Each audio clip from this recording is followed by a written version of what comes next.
আসসালামু আলাইকুম এভরিওয়ান, সবাই কেমন আছেন? আশা করি ভালো আছেন। যারা এখনো আমার চ্যানেলটি সাবস্ক্রাইব করেননি, একটু কষ্ট করে সাবস্ক্রাইব করে নিন। তো আর বেশি কথা না বলে চলুন গল্প শুরু করি। তোমাকে ছাড় দিচ্ছি বলে মনে হচ্ছে না তুমি বাড়াবাড়ি করছো? কথা বলার সময় এত তেজ কোথা থেকে আসে? আপনার বাচ্চা পেটে আসার পর থেকে কথা বলার সময় তেজ তেজ লাগে। এখন ছাড়ুন আমাকে, আপনি ঘুমান গিয়ে, সারা রাত ঘুমাতে পারেননি। মৃধা কথাটা বলে তাসিরের থেকে নিজেকে ছাড়াতে ব্যস্ত হয়ে পড়ল। তাসির আরো খেসল। এবার আর কাঁধে থুতনি না, এক হাত দিয়ে মৃধাকে ধরে রেখে অন্য হাত জামার ভেতরে ঢুকিয়ে দিল। হাত বের করুন। কথায় কথায় জামার ভেতরে হাত ঢুকানোর মানে কি? কারণ ওখানে আমাদের অস্তিত্ব বেড়ে উঠছে। তোমার পেটে আমি শুধু শুধু হাত দিচ্ছি না, যতদিন এই বাচ্চা পেটের ভেতরে থাকবে এভাবেই চলতে থাকবে। আমার পেটে এইভাবে প্রতিদিন হাত দেওয়ার চেয়ে আপনি বরং বাচ্চাটা আপনার পেটে নিয়ে নিন আর আমাকে উদ্ধার করুন। আর এতে আপনারও আর আমার পেটে হাত দেওয়া লাগবে না। আপনি তখন নিজের পেটে দুই হাত দিয়ে আরামে বসে থাকুন, আর তাতে কিছুই আসবে যাবে না। তা হয় নাকি? অবশ্যই হয়। তাসির এবার মৃধার জামার ভেতর থেকে হাত বের করে অত্যন্ত শাসারো সুরে বলল, বাচ্চার মা হচ্ছ তুমি, এখন অন্তত এসব বেয়াদবি কমাও। পরের বার থেকে মুখে মুখে তর্ক করতে দেখবে, মুখ কিভাবে বন্ধ করতে হয় সেটার ব্যবস্থা করব। তর্ক করার কথা আপনি আগে বলছেন, আর আমি বললেই সমস্যা? কেন কেন? তাসির শাসন গলায় বলার পরেও মৃধা ঘাটতারামি বসত প্রশ্নটা করে বসলো। আর তাসিরকে কিছু বলতেও দিল না, রেগে মেগে রুম ত্যাগ করলো। বাইরে বের হতেই দরজায় মৃদুলকে দাঁড়িয়ে থাকতে দেখে আরো রেগে গেল।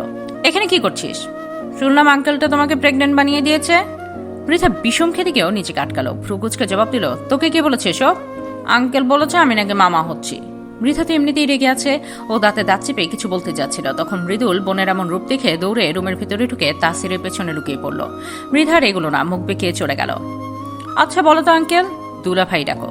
দুলা ভাই, আমার বউ কিভাবে প্রেগনেন্ট হবে? কি হলো বলছো না কেন? আগে বড় হও, তারপর বিয়ে করাবো, তখন প্রেগনেন্ট হবে।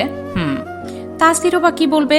একমাত্র শালা বলছে, সেও কোনো রকম হাসি আটকে উত্তর দিচ্ছে, আমি তো অনেক বড় হয়েছি, আমাকে এখনই বিয়ে দিয়ে দিচ্ছ না কেন? আমারও তো ইচ্ছে করে তোমার মতো দরজা লাগিয়ে বউকে আদর করতে। এরকম ঠিক কতক্ষণ ধরে শালা দুলা ভাইয়ের আলাপন হলো তা বলা মুশকিল। সকাল প্রায় 11টার কাছাকাছি মনিকা এসেছিল। তাসিরের অগোচরেই মনিকার সাথে বের হয়ে বাড়ি থেকে কিছুটা দূরে চেয়ারম্যান বাড়ির কাছাকাছি পুকুর ঘাটে বসে আছে। চেয়ারম্যান বাড়ি মৃধাদের বাড়ি থেকে ঠিক তেমন একটা দূর নয়, আবার কাছেও নয়। মৃধার বিয়ের ব্যাপারে এখনো গ্রামের কাউকে জানানো হয়নি, তাই এখনো সবটা স্বাভাবিক। মাহমুদ রহমান চান খুব দ্রুত জাহানারা নেওয়াজের সাথে কথা বলে সাদামাটাভাবে বিয়ের অনুষ্ঠান করতে। এতে গ্রামের লোকজনও জানবে, আর তাতে তার মেয়ের দিকে আঙুল তুলে কিছু বলারও সুযোগ থাকবে না।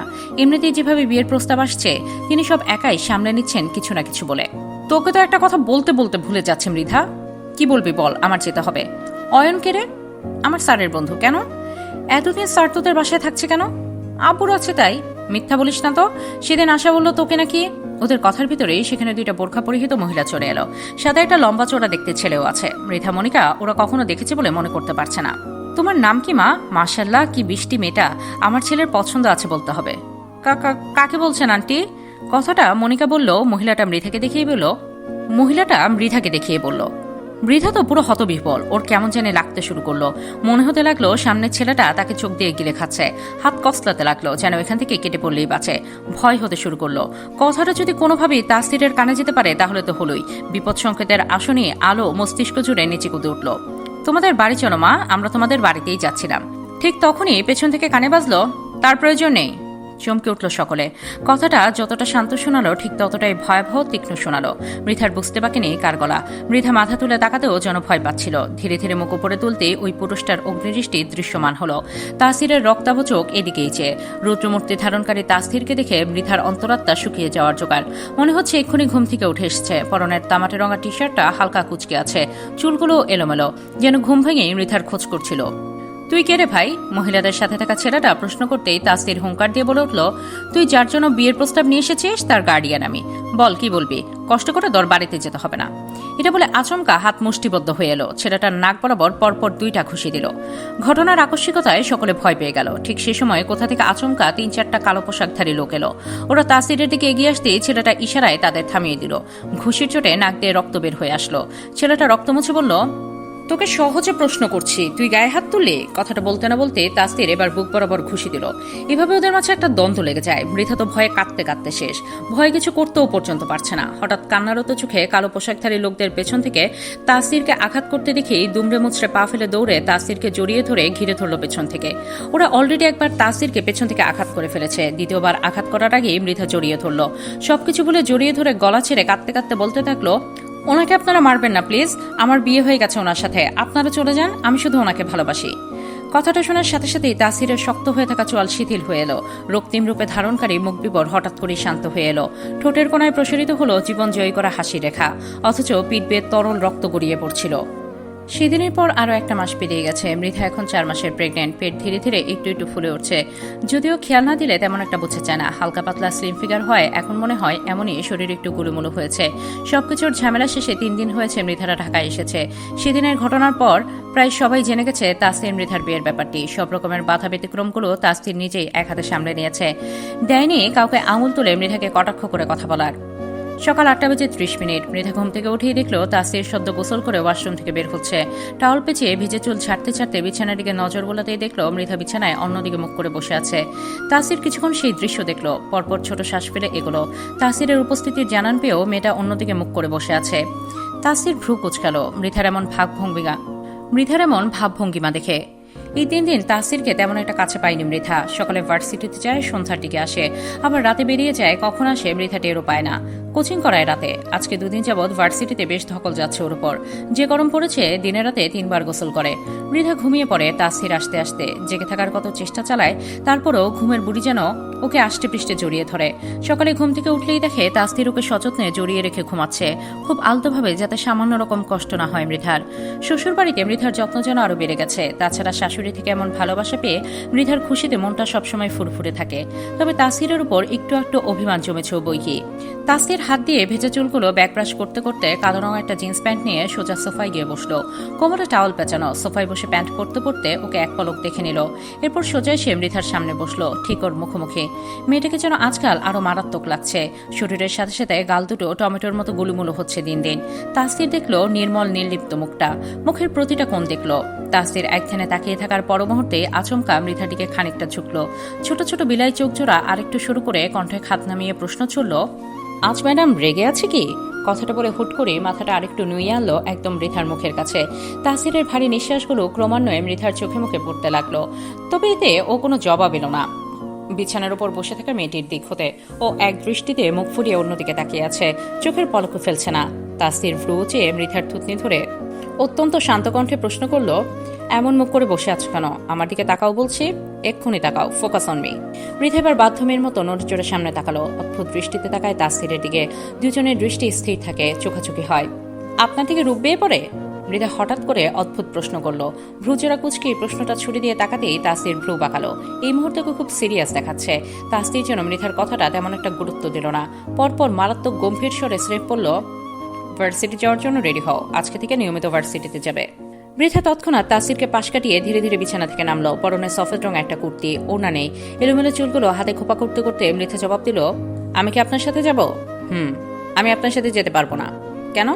ভার্সিটিতে আপনার মানুষের অভাব আছে নাকি? ওরা আমাকে আপনার সাথে যেতে দেখলো। মৃধাকে থামিয়ে দিয়ে তাসির এবার উঠলো বিছানা থেকে। তারপর সোজা এসে মৃধার ঠিক পেছনটায় দাঁড়ালো। মৃধার কোমরের দুপাশে হাত দিল। মৃধা শক্ত হয়ে দাঁড়িয়ে রইল ওভাবেই। অতপর শাসন গলায় বলল, চুপ, একদম চুপ।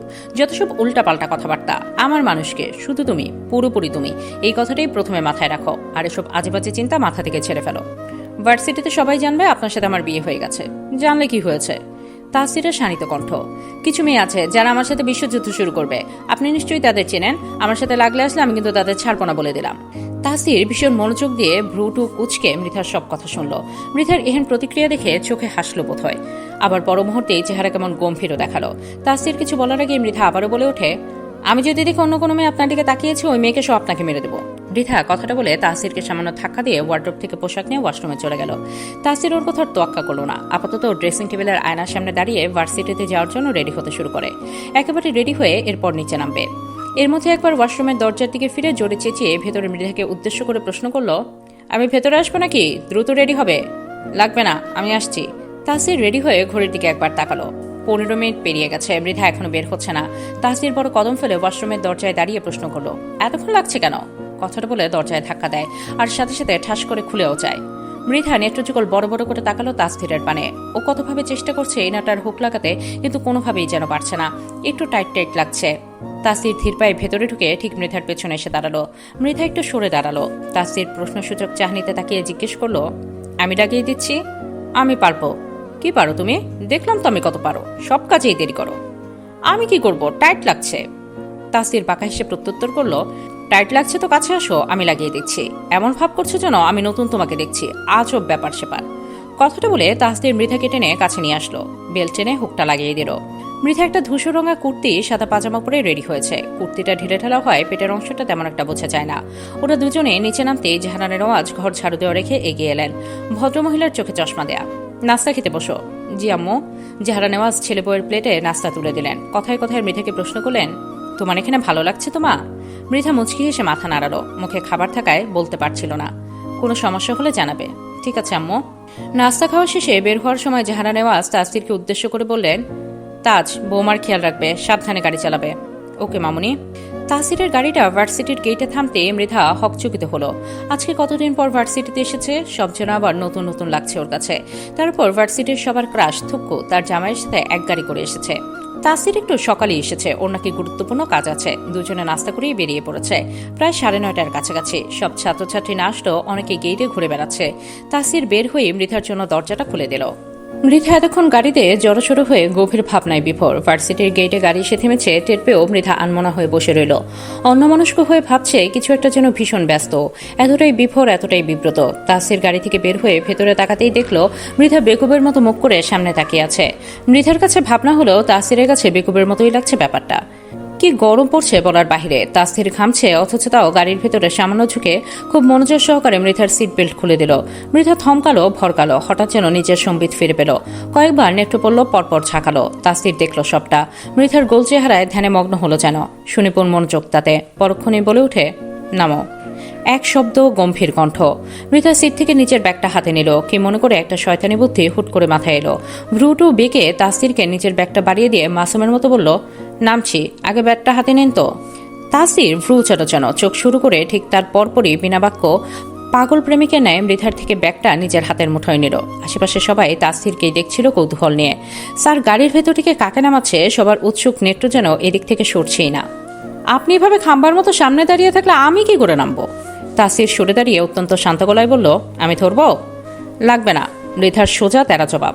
তেরা জবাবে তাসিরের হাত মুঠো হয়ে এলো, তবে কিছু বলল না আর। নিজেকে নিয়ন্ত্রণ করলো। মৃধা নামারই অপেক্ষায় ছিল যেন। আশপাশ থেকে ফিসফিস শুরু হলো। এই দেখ, এই মৃধা মেয়েটা না স্যারের সাথে কি করছে? আমিও তো সেটাই ভাবছি, এই মেয়েটা স্যারের সঙ্গে কেন? মনে হচ্ছে কাজিন টাইপ কিছু হতে পারে। কাজিন হলে ব্যাগ কেন হাতে নিল? ওরা নিজেদের মধ্যে হেনতেন বলা বলি শুরু করলো এক প্রকার। ওদের কথা হলো মৃধা খুব মনোযোগ দিয়ে শুনছে। মুখে যেন কালজয়ী হাসি ওর। যদিও তাসিরের এতে বিন্দুমাত্র মনোযোগ নেই। কে কি বললো এতে যেন কোনো তোয়াক্কা দেখায় না। এসব অকর্মা কথা মনোযোগ সহকারে কানে নেওয়া মানেই সময় নষ্ট। আর তাসিরের কাছে সময়ের গুরুত্ব অনেক। তাসির যখন মেয়েগুলোকে পাশ কাটিয়ে যাবে তখন ওরা সবাই একসঙ্গে বলল, আসসালামু আলাইকুম স্যার। তাসির ভ্রু চড়ো, শুধু তাকালো না কারো দিকে। পর মুহূর্তেই ভদ্রতার দিক থেকে গম্ভীর কণ্ঠে সালামের উত্তর নিল, ওয়ালাইকুম আসসালাম। আপনি 2 মাস ভার্সিটিতে আসেনি কেন স্যার? তাসিরের বিরক্তি বাড়ল এমন প্রশ্নে। বিরক্তি ইতিমধ্যে ওর চোখে মুখে স্পষ্ট জানা দিচ্ছে। মেয়েগুলো কিভাবে তাসিরের দিকে তাকিয়ে আছে যেন এক্ষুনি গায়ে পড়বে। তাসিরের মাংসপেশি চোয়াল একপাশে ঝুড়ে পড়ল। ক্ষুব্ধ মেজাজে পরপর মারাত্মক গম্ভীর কঠিন স্বরে স্রেফ বলল, ভার্সিটির বাহিরে কোনো প্রশ্নের উত্তর দিতে আমি বাধ্য নেই। পরের বার থেকে কথাটা মনে রাখবেন। এক প্রকার বাধ্য হয়ে তাসির প্রত্যুত্তর করলো। তাসির কঠিন গলায় কথাটা বলতেই লুবাবা বলে ওঠে, সরি স্যার, আসলে আমরা। কথাটা বলা শেষ হওয়ার আগে মৃধা তাসিরকে রেখে হঠাৎ হাঁটাত হলো ভার্সিটির ভেতরে। তাসির বিস্ময় ভরা চাহনিতে মৃধার এলোমেলো পায়ে চলে যাওয়ার পানে তাকালো। মৃধা চলে যাওয়াতে কিছু মনে করলো না, স্বাভাবিকভাবেই নিল। হাতে এখনো মৃধার ব্যাগ। ও ঘুড়ির দিকে একবার নজর বুলিয়ে হনহনিয়ে হাঁটা দিল। লুবাবা, নিশি, সাইমা ওরা বেশ অপমান বোধ করলো তাসির তাদের কথা কেটে দিয়ে মাঝপথেই চলে যাওয়ায়। সব রাগ যেন ওই মেয়েটার উপর গিয়ে পড়ল। চলবে। গল্পটি কেমন লাগলো অবশ্যই জানাবেন।